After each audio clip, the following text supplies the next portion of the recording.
Teacher again that the cause, and in this video we'll be looking at the properties of hydrogen, both the physical, chemical, and the test for hydrogen. First and foremost, how do you test for hydrogen? If you insert a lighted splinter into the gas jar of the unknown gas that you are suspecting to be hydrogen, if the gas burns with a pop sound, pop, you're going to hear that sound, pop sound, then the gas is hydrogen. So hydrogen is the one that reacts with a lighted splinter to give a pop sound, and that's the major test for hydrogen gas. What are the physical properties of hydrogen?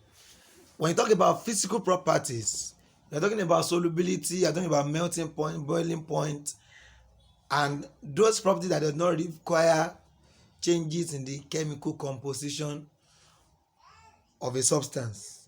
For hydrogen is colorless, is odorless, and is tasteless.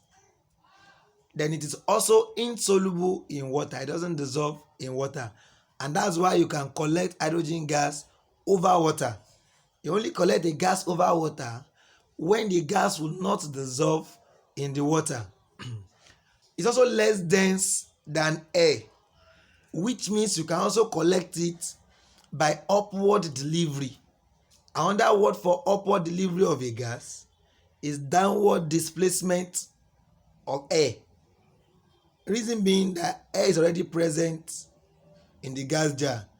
So when you collect a gas into the gas jar and the gas is lighter than air, then the gas will float on the air, pushing the air downward.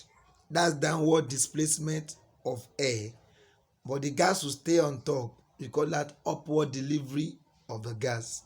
So because hydrogen is both insoluble in water and also less dense than air, that means I can collect hydrogen over water or by upward delivery, which means downward displacement of air.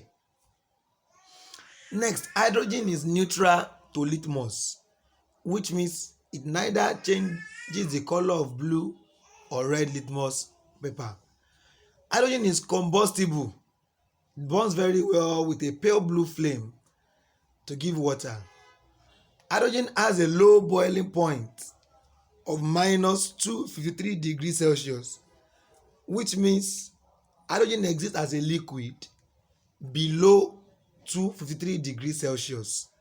But anything above that temperature, hydrogen is a gas at that point.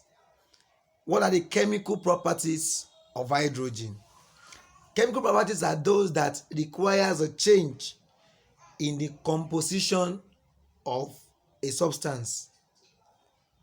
Number one, it reacts directly with non-metals, and when it does that, it forms a covalent compound, because hydrogen itself is a non-metal. Don't forget, all gases at room temperatures are non-metals. So hydrogen is a non-metal, and it reacts with other non-metals to give a covalent compound. Most times it reacts directly, like its reaction with oxygen is a combustion reaction. It reacts directly with oxygen to give a pale blue flame. As you can see here, it's a non-luminous flame to produce water. Next, it can also react directly with nitrogen in the presence of finely divided ion to form ammonia. You call this process Haber process, and it's usually reversible in a closed system.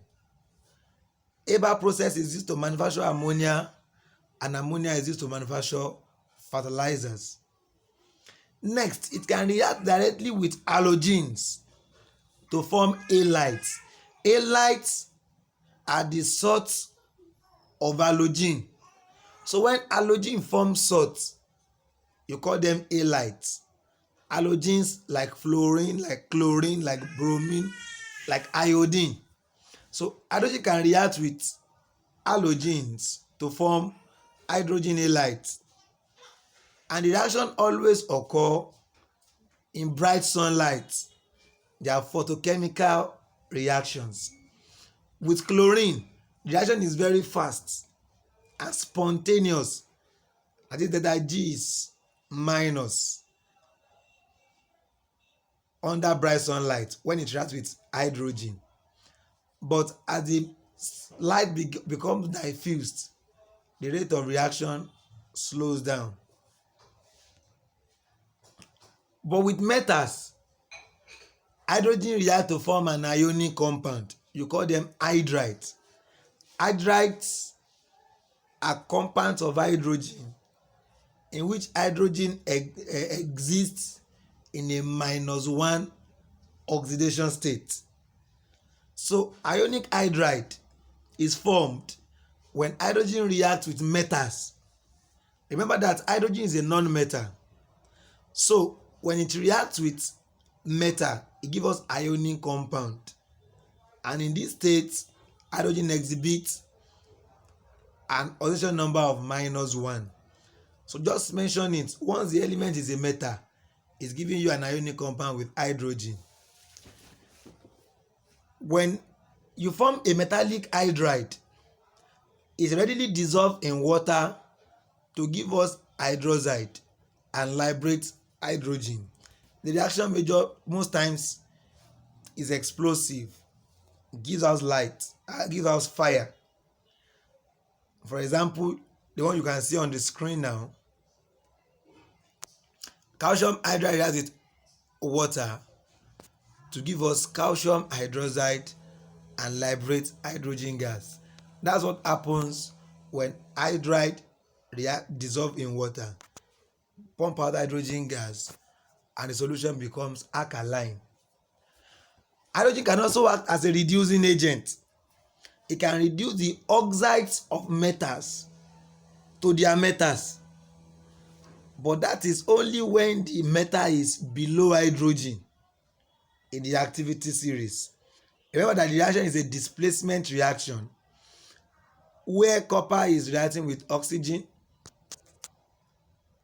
and hydrogen want to react, where copper is already forming a compound with oxygen and hydrogen want to react with it.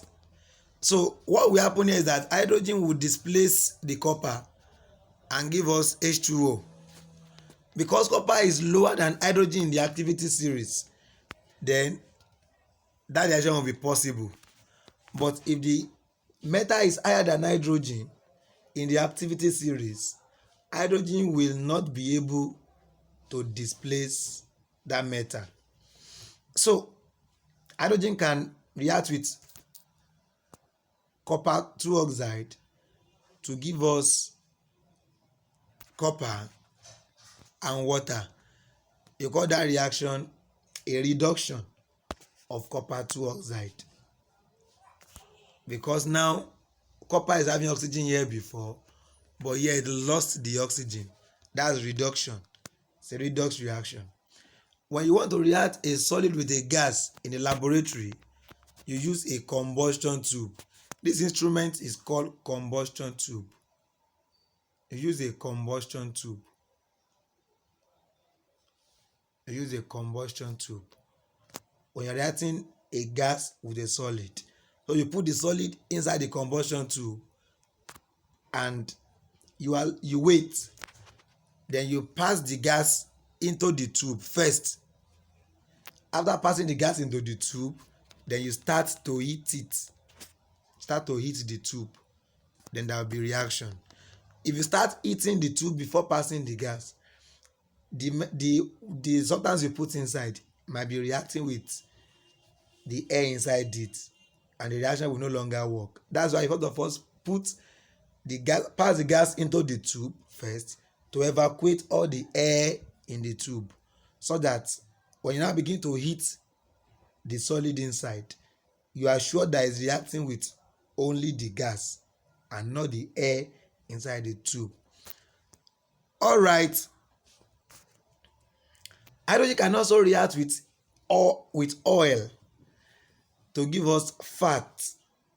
You call that reaction hydrogenation of oil, and it's always used to produce butter, margarine, and the rest like that. It has some conditions. Use nickel as catalyst, pressure of about 2 to 5 atmosphere, and room and high temperature.